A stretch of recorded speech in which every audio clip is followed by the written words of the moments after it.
Hey cats, EDDBUD here. So I was out running today guys and a question crossed my mind and I just couldn't answer it. Why don't we have a ZOOMX trail shoe? Let's discuss.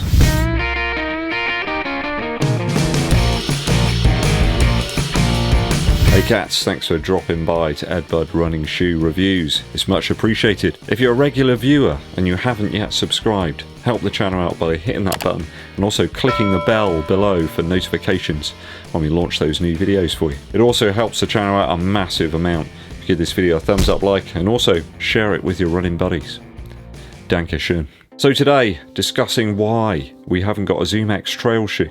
Why hasn't it happened yet, Nike? Is there a reason? Is there something you're not telling us? ZOOMX foam is fantastic. You know, I was talking about it in yesterday's video.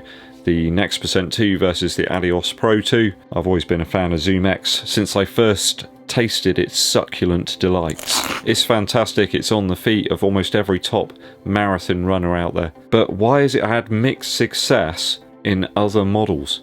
Hasn't always worked out, has it? You saw me chopping up the Pegasus 35 Turbo the other day to look as to why it worked so well for me. But that wasn't the case for everybody. Some people found it really mushy and it just didn't have any real response or stability for them. If we think back to when Nike released the Vaporfly 4% and it became a revolution away from those EVA midsoles that we've had for years before. Foams in the midsoles of running shoes did what they had to do, kind of provide some impact protection, and they were successful, but times have changed now. Back in the 90s, the highly cushioned Air Max was perhaps the pinnacle of underfoot protection. Now it seems only worthy of casual use. It's comfortable and all, but it's pretty heavy. Today I'm gonna delve into why what makes for a great race midsole may not be so good for everything else. Podium after podium on those race marathons and half marathons for the Next%. All over the world is what we've seen, isn't it?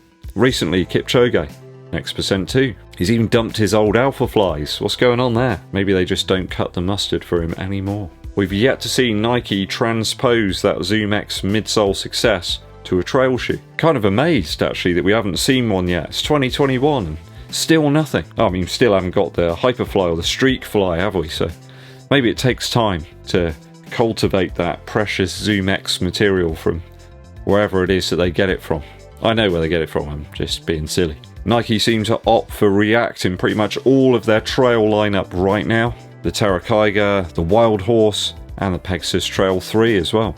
All with React of varying different consistencies. We had that Mountain Fly, didn't we? With the added carbon plate. Yet still, again, it was a React carrier for such technology. Let's not forget, guys, that the ZOOMX is not the most durable of midsole materials. It does tear very easily. That's going to happen out on the trail. We saw chunks of it tear off in that 4% Flyknit. I remember seeing the guy actually with it just kind of hanging off, a whole rear section of the shoe had just gone. That's not what you want to happen on a 5K or on the trails, is it? I think it was because the midsole material just compresses so much. The rubber pieces they'd stuck in just weren't ever going to stay there, no matter what sort of cement that they put on top of it. As such, we've seen Nike utilise full-length rubber outsoles on some of their ZOOMX models recently. You remember the Invincible Run, full-length rubber all the way, and those oddly positioned other pieces as well.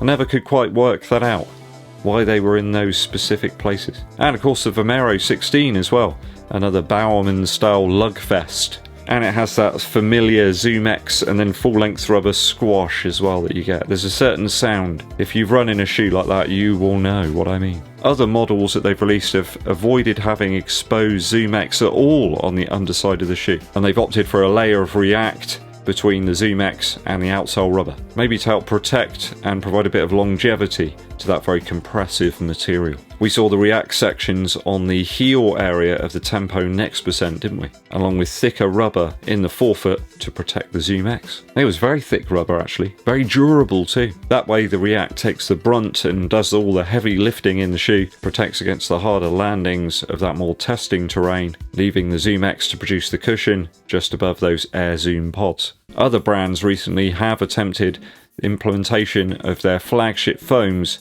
into a trail shoe. A little while back I got to review the Saucony Endorphin Trail. You guys know that I like Power Run PB more than Mrs. EDDBUD's pasta, spinach and cheese concoctions. Saucony did load up though the Endorphin Trail with a full length rubber outsole here, supposedly the same Power Run PB material that we see in the Endorphin Pro and the Speed, although when you put your hand inside the shoe you can feel quite a lot of that foam is being used to cup around the foot a little bit to provide some extra stability. There is a mesh-like grid that's placed atop of the Power Run PB as well, perhaps to provide a bit of protection against some of the more dangerous areas that you might explore on your trail. Bolsters the durability a little bit and only negates the compressive qualities of the foam a small amount. This is a technique that we've seen on other shoe manufacturers' offerings recently as well. In recent memory, we've seen the same technique used by Under Armour to protect some of the midsoles of their shoes. A very similar mesh has been used on the midsole of their Hover models. Adidas have also attempted a similar thing.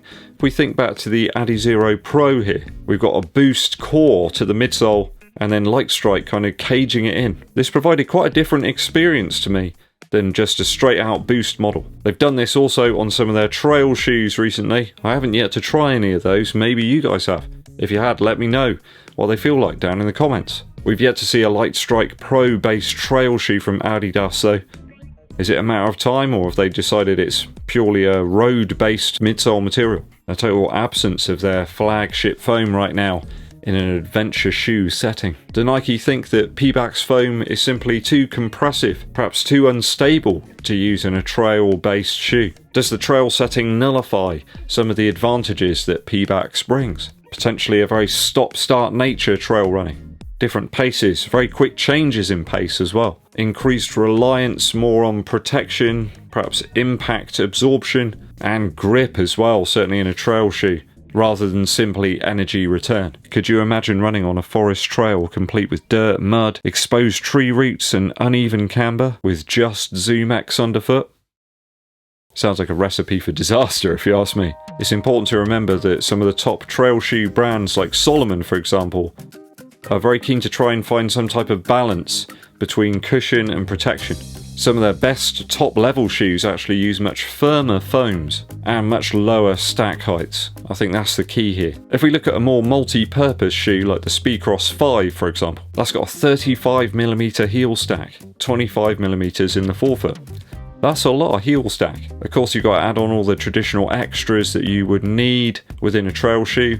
Slightly more protective upper, and of course a more aggressive outsole. It's going to bring the weight upwards, isn't it? I think in the standard measured size, you get a 320 gram weight in the Speedcross 5. People love the light nature of the Next Percent and that ZOOMX foam, don't they? But if you're going to make a trail-based shoe, then some sacrifices do need to be made. The Salomon S-Lab Sense 8 decreases the heel stack to 23mm and dispenses with the cushion in favour of keeping some supportive and protective elements. They just go back to a standard EVA blend on that shoe as well, rather than their top level foam. I think it's called Energy Cell Plus, at least that's what's in the Speedcross 5. In the Sense 8, it's a much firmer and more responsive foam. Do I think that Nike are going to offer a more trail based ZOOMX shoe anytime in the future? I've got to say, probably no.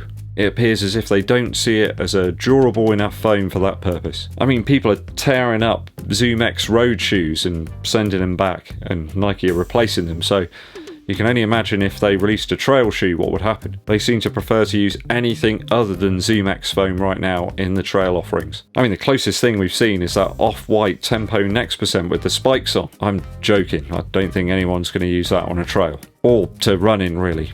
I mean, if you are, let me know in the comments, but I'd be really surprised. Nike don't seem to still be particularly on the radar in terms of trail running. I know they're pushing this big Nike trail thing, but on the trails you often see people in other stuff. The serious trail runners seem to be wearing other brands, and I don't see that changing anytime soon. What are your views on this subject, people? Do you feel that we're missing out on a possible trail grail here from Nike with their reluctance to utilise that ZOOMX Pebax foam? Or are we barking up the wrong tree with a nature Nike? Let me know down in the comments. A quick musical interlude for you. People seem to enjoy my musical interlude from Richard Hawley the other day. I'm a big fan of his, and I thought I'd do another one today. 2005's Cole's Corner is another one that you should check out, guys. Not a bad track on this. Every single tune is a winner. My favourites are track 5, The Ocean, and track 6, Born Under a Bad Sign. This album has such atmosphere to it. You can almost imagine this sort of foggy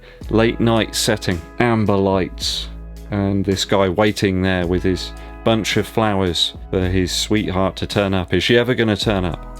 Who knows? The ocean's got some crashing, reverb-driven guitars and a wondrous vocal.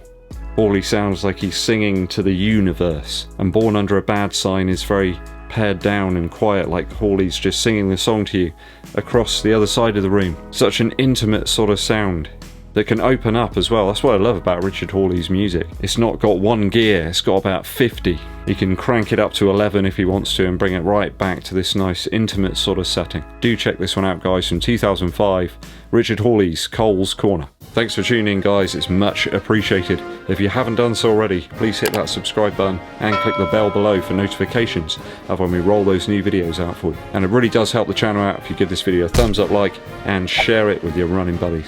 My name's EDDBUD, and I'll be seeing you